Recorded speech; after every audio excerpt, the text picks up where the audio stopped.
naman, bagong loan application alert na naman nga. Mabilis daw ang approval dito at madaling umutang. Alam nyo na kapag bago, syempre nagpapabango. Pero mga ka-reloan, legit kaya ito o sakit sa ulo? Eto nga palang re-reviewin natin ngayon mga ka-reloan ay may nag-comment lang sa atin. Paki-review daw ito kung buo ba nating makukuha. At syempre, isasama na rin natin kung may re-recommend ba natin to at talaga bang maaasahan natin ng bago. Minsan kasi kapag sawa na tayo sa luma, syempre, mas inaabangan natin ng bago. Welcome back again mga ka-reloan sa ating YouTube channel! Ito na nga mga ka-reloan ang real talk agad natin. Umutang ka ng 5,000 pesos. Anong akala mo? Yun din ang makukuha mo ng buo? Well, teka muna, syempre. Maghunos dili ka ka-reloan, mag-compute muna tayo kung talaga bang makakatulong to sa atin. Disclaimer lang mga ka-reloan, hindi po ito sponsored at hindi rin po ito panghihikayat. Ang atin pong video ay for information lamang po. At nasa sa inyo pa rin ang 100% na pagpapasya kung gusto nyo bang umutang dito. At ayun na nga mga ka-reloan, simulan na natin yan. Ito nga pala yung bago lang na loan application ngayon na may pangalang RPAX Loan. Naka-under din siya kay RPAX Fund Lending Corporation. So siya ay meron ng 4.8 na stars. Wow, ang taas! At meron pa lang siyang 215 na reviews. So medyo konti pa lang ito. Dahil itong loan application na to mga ka-reloan ay na-release lang noong February. So ilang buwan pa lang siya.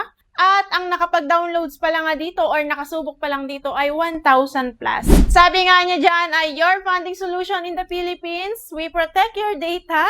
Mabuti naman kung ganun. Get your limit in real time. At worry-free sa repayment multiple ways. At meron din daw silang customer service na madaling kontakin. At sige na nga mga ka-reloan, i-download na natin yan agad. At andito na tayo sa privacy protection tips. Agree and accept lang natin yan. And syempre yung contact number natin, ilagay lang natin para makukuha na tayo ng verification code. And eto na yung kanilang pinaka-homepage, RPAX Loan. At siya nga ay may maximum na 50,000 pesos loan term na 91 hanggang 360 days. At meron siyang daily interest rate na 0.05%.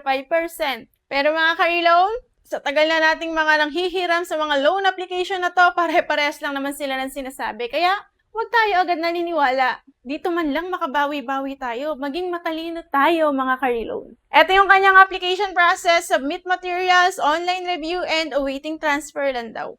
At nandiyan naman din sa kanilang pinaka-homepage yung kanilang company registration number and meron din silang certificate of authority.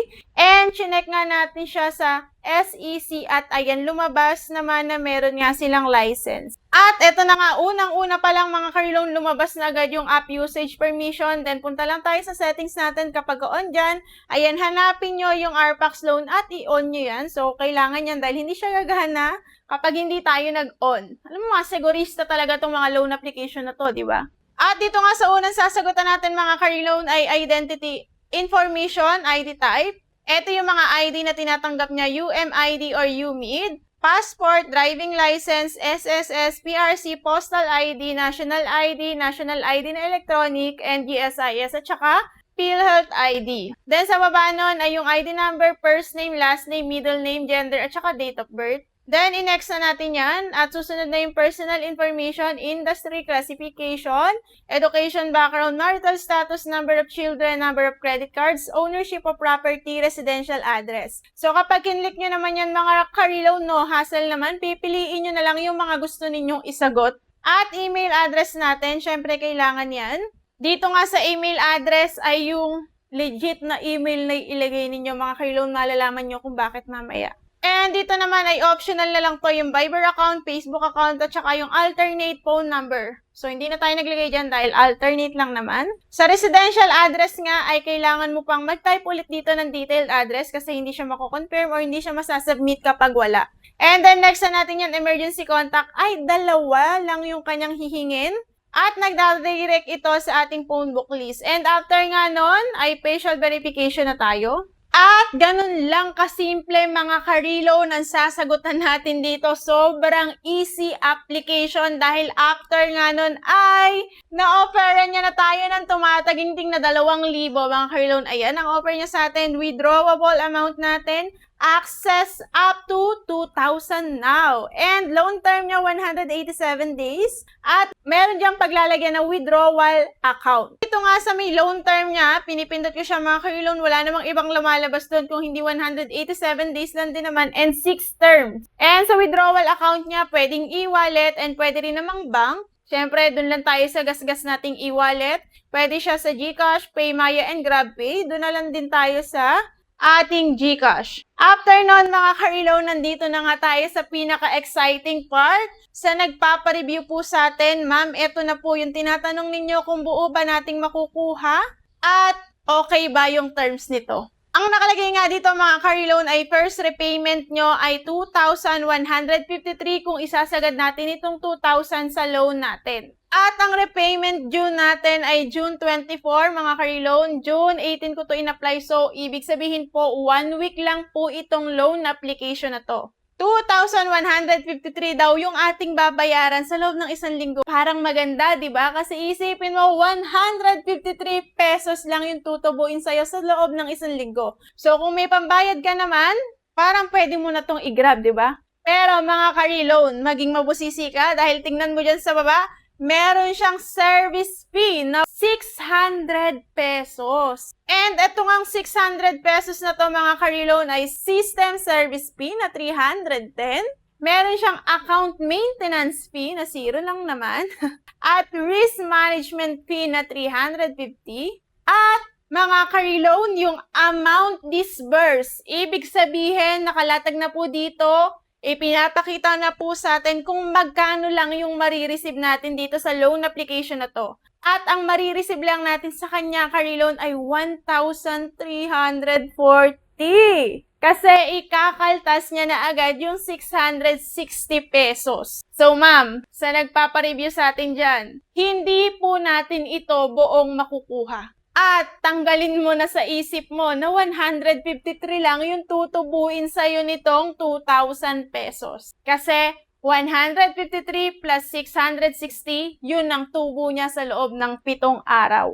At para nga mabuo yung 6 terms, kuno na sinasabi niya, ang first repayment nga natin ay sa June 24 at yung susunod ay sa susunod na buwan na. Kasi nga dito naman sa first repayment mo na to, bayad mo na yung 2,000, nakuhanan ka na rin nila ng tubo.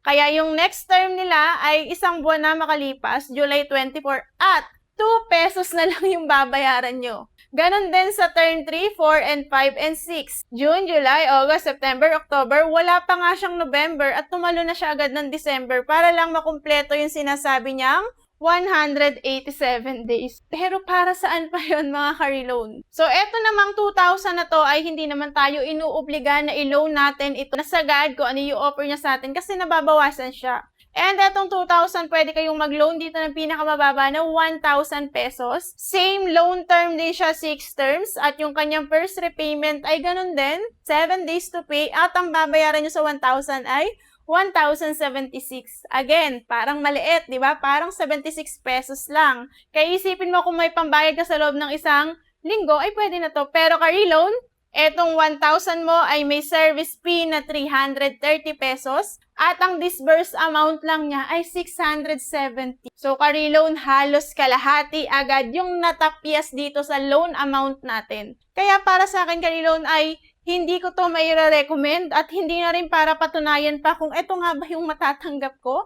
Kasi malinaw naman na nakasaad dito na amount disbursed. So, yun lang talaga isasend nila sa atin dito. Saka sakali man na ma-approve agad itong withdrawal natin. At ayoko ng ganitong loan, mga ka-reloan. Kasi halos kalahati ang tubo. Mababaon lang ako dito. Kaya mga ka-reloan, kapag kinumpute natin dyan, yung 2,000 pesos, magkano yung interest rate niya? Pasok ba sa banga? Siyempre, halata namang hindi. Pero sige, i-compute pa rin natin yan. Nakuha natin sa 2,000 pesos ay 1,340.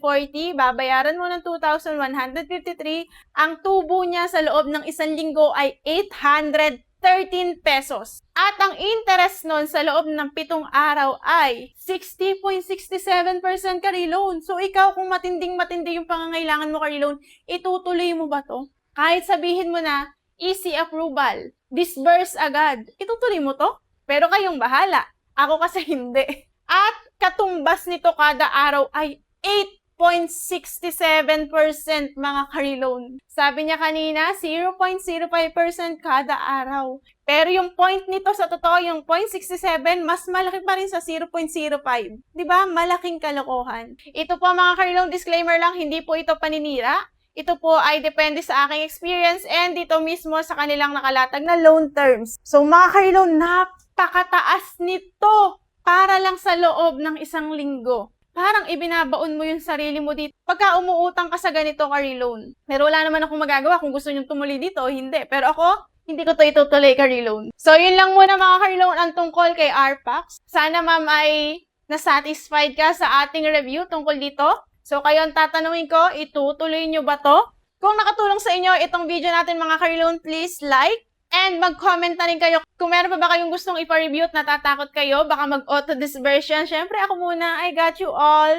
And i-share nyo na din tong video natin para mas makatulong tayo sa iba. And kung hindi ka pa nakasubscribe, isubscribe mo na yan and hit the notification bell para lagi kang updated sa mga videos natin. So yun lang mga ka-reloan. Sana ay makaahon na tayong lahat sa pagkakautang and iwasan natin yung tapal-tapal system. God bless you all and thank you so much. See you on my next video. Bye! Dahil nawala tayo sa sobrang taas ng interest, mag-blush on ka muna carry loan na yan from BLK, Super Cutie and Super Pretty. Hi! I-check out nyo na yan nandiyan sa ating yellow basket. Super nakaka-fresh kahit na tayo ay nai-stress sa mga loan application. And para naman sa ating Super Cutie naman, ay ang ating boya, super cute lang siya. Sobrang init pa rin nga ng panahon natin mga carry loan, kaya perfect na perfect pa rin. Hickory tinted. Yan lang, sapat na. Sampahid lang yan, go na, aura-aura na. Check out na guys, bye! So mga ka-reloan, dagdag ko lang pala dahil nga hindi natin nagustuhan yung terms dito at hindi ko ito may re-recommend at hindi ko rin naman gagamitin. So tinignan ko na kung meron siyang delete account. So meron naman nga. Kaya lang nga sabi niya dito, to initiate account deletion, please send an email to our customer support team. Pero yung email daw na gagamitin natin dito ay dapat yung email na inilagay natin kanina sa application natin. So ayun, dapat totoong email nyo para makancel talaga yung account natin dito.